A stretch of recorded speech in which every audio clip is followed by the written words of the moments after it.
Ajang pemilihan kepala daerah di Kabupaten Cilacap masih percaya dengan mitos bahwa Cilacap tidak bisa dipimpin oleh seorang wanita.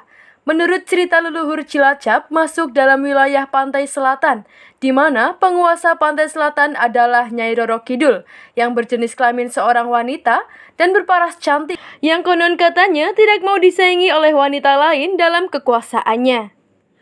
Mitos tersebut sudah melekat di kalangan masyarakat, meskipun secara ilmiah tidak ada riset yang membenarkan akan hal itu. Namun Kabupaten Cilacap dikelilingi lautan pantai selatan dan masih mengagungkan budaya sedekah laut, di mana masyarakat nelayan memberikan persembahan kepada penguasa pantai selatan, yakni Nyai Roro Kidul.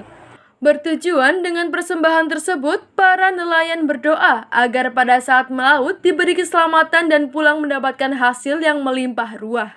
Menilik ke belakang, Kabupaten Cilacap 2 kali di ajang pilkada terdahulu, 2 kandidat calon bupati bergender perempuan mengalami kegagalan. Dalam hal ini, masyarakat menghubung-hubungkan dengan mitos bahwa Kabupaten Cilacap tidak bisa dipimpin oleh seorang wanita. Di zaman milenial, zaman modern, di mana era digital sudah menguasai peradaban manusia, apakah mitos tersebut masih berlaku? Sementara sudah banyak terbukti bahwa banyak wanita di Indonesia bisa berkiprah sejajar dengan laki-laki. Begitu pula di Cilacap. Ada beberapa tokoh di Cilacap yang terbukti bisa menjadi wanita yang punya banyak prestasi, kiprah, dan kinerjanya tidak diragukan lagi. Sebut saja anggota DPR RI Komisi 5 dari fraksi Partai Gerindra, Hajah Novita Wijayanti SEMM. Anggota DPR RI Komisi 2 dari fraksi Golkar, Hajah Teti Rohatiningsih. Wakil Ketua DPRD Kabupaten Cilacap, Purwati SPD, dan beberapa perempuan hebat lainnya di Kabupaten Cilacap. Wakil Ketua DPRD Kabupaten Cilacap dari fraksi Partai Gerindra Cilacap, Purwati SPD, juga sebagai Ketua DPC PIRA Perempuan Indonesia Raya, dan sebagai Ketua Serikandi Pemuda Pancasila Kabupaten Cilacap. Pada prinsipnya, saya selaku kader dari Partai Gerindra yang diberi amanah menjadi Wakil Ketua DPRD di Kabupaten Cilacap, tentunya harus selalu siap apa yang ditugaskan dari Partai Gerindra. Hanya saja kalau di Cilacap mungkin ada mitos bahwa perempuan ini ada keterbatasan untuk maju di pilkada. Kami pun sepenuhnya saya percayakan kepada Allah Subhanahu wa Ta'ala, karena itu menjadi hak prerogatifnya yang Maha Kuasa. Siapapun umatnya mau dijadikan apapun, rezeki nasib itu tergantung yang Maha Kuasa. Demikian dari saya. Bun, ketika ada masyarakat mempercayai dengan mitos Nyi Roro Kidul, artinya Nyi Roro Kidul Selatan tidak mau disaingi untuk ada bupati perempuan, Bun. Tanggapannya?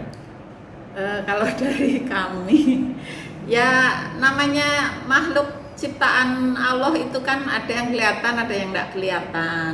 Nah, sepanjang kita pun memang sudah dikehendaki, sudah ditakdirkan, misalnya dari Allah itu bupatinya mau perempuan ataupun laki-laki, yaitu saya kembali lagi terpasrahkan pada yang Maha Kuasa.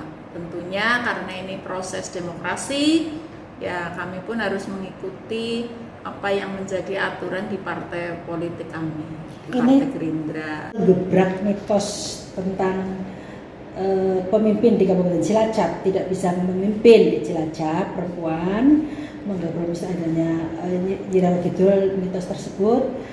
PR Ibu harus menjadi pemenang untuk menggebrak mitos tersebut. Itu bagaimana, Bu? Ya, tentunya kita harus selalu melaksanakan kegiatan-kegiatan yang bermanfaat untuk masyarakat, yang tentunya ini juga masuk dalam proses perencanaan pembangunan yang ada di Kabupaten Cilacap. Kita memberikan atau menunjukkan bahwa ini loh, perempuan juga mampu untuk melaksanakan kegiatan-kegiatan dan memberikan kebijakan-kebijakan untuk masyarakat secara umum dan khususnya untuk pemberdayaan perempuan.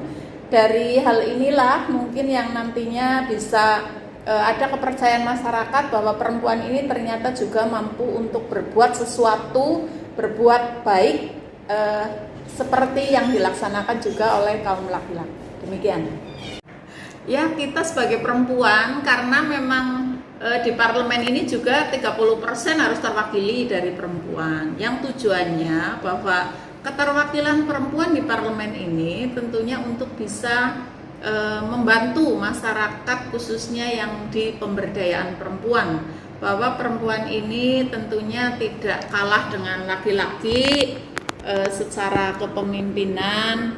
Hanya saja kalau perbedaannya, kalau laki-laki tentunya tidak bisa menjalani kodratnya perempuan, menstruasi, mengandung, melahirkan, menyusui. Tapi kalau perempuan, insya Allah juga mampu untuk menjalankan tugasnya yang dijalankan dari kaum laki-laki. Artinya kalau partai merekomendasikan Bu Pur menjadi calon bupati atau wakil bupati di Pilkada 24, secara sumber daya manusia Bu Pur mampu ya Bu Pur ya? Kalau kami ya evaluasi diri Bapak, jadi mampu dan tidak mampu itu kan penilaian dari masyarakat, dari partai, karena kami diusung dari partai politik tentunya. Jadi yang penting setiap hari apa yang kita lakukan, ini kita niati dengan baik, kita niati ikhlas, niati ibadah, yang harapannya bisa ada manfaatnya untuk kaum perempuan dan masyarakat secara umum di Kabupaten Cilacap. Ibu berkaitan dengan isu gender, isu mitos, sehingga paradigma di Kabupaten Cilacap tidak sebenarnya atau tidak 100% itu benar pun. Silakan Bun. Ya, terima kasih. Tadi sudah kami sampaikan bahwasannya apapun yang terjadi di alam dunia ini tentunya sesuai dengan kehendak Yang Maha Kuasa. Jadi kalau di Kabupaten Cilacap ini ada mitos bahwa ada penguasa Ratu Kidul yang ada di Kabupaten Cilacap, ya itu karena kita juga tidak tahu persis, maksudnya tidak melihat secara langsung, hanya saja kami meyakini bahwa ciptaan Allah itu memang ada yang kelihatan, ada yang tidak, dan ini bukan semata-mata menjadi kendala, bagi kaum perempuan untuk bagaimana kita bisa berkarya untuk bisa menduduki jabatan, terutama mungkin di parlemen 30% juga harus terwakili, dan setelah duduk juga kita harus ada manfaatnya secara umum untuk masyarakat di Kabupaten Cilacap. Oke, Bu, terima kasih, Bu. Terima kasih.